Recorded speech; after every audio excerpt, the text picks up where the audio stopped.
And the second round of the Rugby Championship is done. Congratulations to both teams, the Springboks and New Zealand. In this video, we're going to be covering what happened in the Springbok-Australia game and how this is actually a really good win for the Springboks. So let's get into it. I guess let's start with that statement, which is this was a really good win for the Springboks.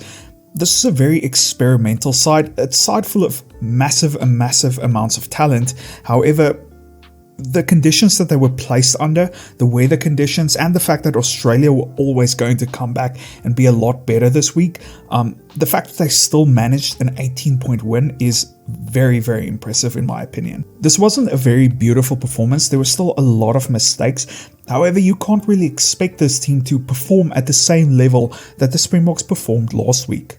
I thought that a lot of the newer players did particularly well. For example, someone like Sasha Feinberg and Gomezulu. This game was always going to be determined by these really technical details given the weather conditions. So stuff like competing in the air, the kicking game, making sure that the kicks are accurate, despite the wind playing a big factor in this game. Despite not being 100% accurate all of the time, it's quite still promising seeing him being able to perform at that level under so much pressure. I do really want to touch on this, and I don't want to hammer on this, seeing as I did that already last week, but a concern really for me and pretty much for the coaching staff of the Springboks is going to be how many opportunities the Springboks left out there once again.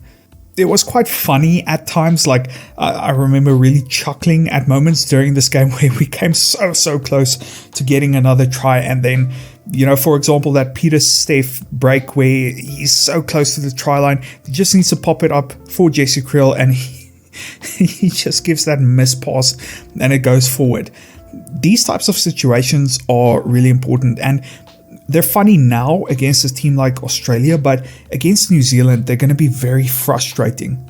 I'd love your opinion on this, but I don't know if it's just bad luck or if there really is something wrong with their handling skills. I'm not too sure. The mistakes that they're seemingly making, they seem a bit too basic to be handling skills, so maybe it's just bad luck, and next week, or well, in 2 weeks' time, we're going to see the Springboks handling being a lot better. But apart from that, that's really only the big negative that I have in this game. Like I said, there were a lot of mistakes, but understandable mistakes from a side like this. The Springboks dominated the first half a lot. Despite the scoreline being very similar, stats-wise, the Springboks were a lot better. The only area where these sides were roughly even was at the set piece, which was a lot better by Australia this weekend, specifically in the scrums. The lineouts were also a lot better from them. However, the scrums were much better.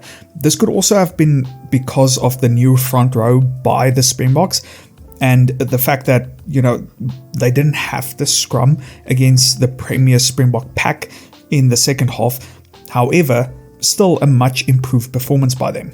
Apart from this though, the Springboks basically dominated every other area of note. By halftime, the Springboks had 58% of the territory, while Australia only had 42%. Australia had a little bit more of the possession with 51%. However, this is because most of their possession came in their own half, so they weren't necessarily very dominant with that possession. Both teams had really good tackle success rates, so South Africa had 88% tackle success rate, while Australia had a 94% tackle success rate. However, the Springbok attack was very deadly and they created a lot of opportunities, like I said. However, by half time, the Springboks lost 7 turnovers, so they lost 7 balls, which is just not good enough. This was also a very low ball and play game. There were only 105 tackles in total, which makes sense given the weather. So both of these teams would have still been relatively fresh going into halftime. I think a big difference in this game was really the defensive sets for both teams. The Springboks had some incredibly good reads during this game. There were a lot of Australian attackers in space on the outside. However, the South African defense read that very well, and they managed to shut down the attack before the ball could get out wide. And on the other side for Australia, they really struggled to keep the Springboks at bay.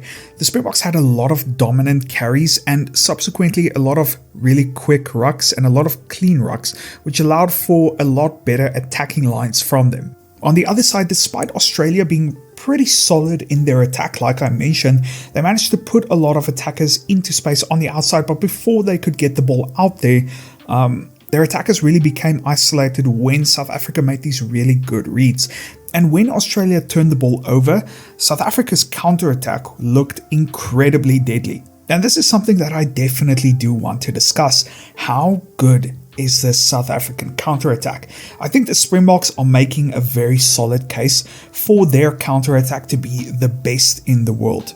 I think Tony Brown has come in and he's done a phenomenal job in our attacking game. We are creating chances out of nowhere and our backs just look so comfortable when there's even just a little bit of space.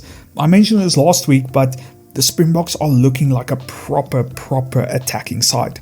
The finishing just needs to be there, but it's still very, very joyful and very, very nice to watch them create this massive amount of chaos in their opponent's defense. If you rewatch that game, you'll also see that Australia really tried to get around this rush defensive system by the Springboks by really going for crossfield kicks, which is always going to happen if these outside backs of the Springboks are shooting up so aggressively. There's always going to be a little bit of space and some opportunities there on the outside behind these defenders that shoot up.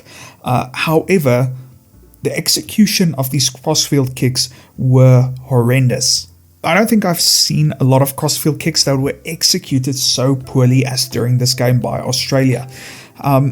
I don't want to say that they were clear opportunities for Australia because they were covered, but it just took so much pressure off of South Africa and it put Australia under so much pressure because when Mapimpi or when Colby got the ball and they were the ones in space, Australia just immediately was on the back foot. Another much improved area this week, in my opinion, was the maul for the Springboks. The maul was going to be very important given the conditions of this game, but last week I felt that the maul was a little bit subpar. They were very disjointed. This week I felt it was a lot better, and that the Springboks took a lot more of their opportunities at the maul. However, in the first half, the Springboks really did struggle at the line-out. Australia managed to steal a few balls, and I think this must maybe just a little bit of inexperience. Maybe the occasion got to them a little bit, but the line-out did struggle in the first half. However, in the second half, I felt that it was a lot better. So I wouldn't count this as really a big negative. However, it might just be something to consider going forward. In terms of some of the positives for Australia, I thought the scrum was a lot better this week, like I mentioned. Last week, they were absolutely dominated from beginning to end, and that might have something to do with the Springbok pack that they had to scrum against. However, it's still a big improvement, and they can be pretty proud of that given the massive amount of improvement that they have made in just a week's time. Another area is that I thought that their poaching game was actually really good. Like I mentioned, their defense was under a lot of pressure because South Africa just kept making so many meters over time. However, despite being under so much pressure, they still managed to snag a few balls and they still managed to slow down some of the most important rucks for the Springboks. So despite not having a lot to work with, they still managed to perform quite well. So that's also another positive that I think they can take towards the future. This was a pretty tight and messy game, as it was always going to be, and it was always going to be determined by some of the more basic skills like the physicality, like the kicking game, like the aerial game, and the Springboks came out on top pretty clearly in these areas, and they can really, really be proud of that going forward given the team that was put out there. They will always want to be better than they were, however this puts the Springboks in a much better position going forward. The team will have a lot of momentum given that they won both of these games comfortably, and now some of the bigger players will have been rested for those big All Black games, which are very, very important. For Australia, it's just a very tough time right now, specifically if you're an Australian rugby fan.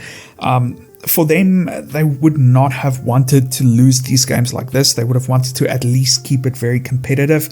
But the important thing now is just to look towards the future and to keep building on what they have. It might not be a lot right now, but the point is that their World Cup is coming up and they have to get better before then. They have to start being competitive with the top sides before that World Cup comes, because Australian rugby is not in a good space right now and they need some good performances in that World Cup. There's no time for another coaching turnover. Joe Schmidt has to take this team into the future and they have to perform. However, like I said before, this team has a lot of talent and they still have a lot of promise. If they can just build some experience and have some of these combinations start clicking, then I actually think we might actually see a pretty good Australian side. They're not a bad team. It's just a little bit of a lull right now. Thank you so much for watching. Please like and subscribe if you like this video, and I'll see you guys next time. Cheers.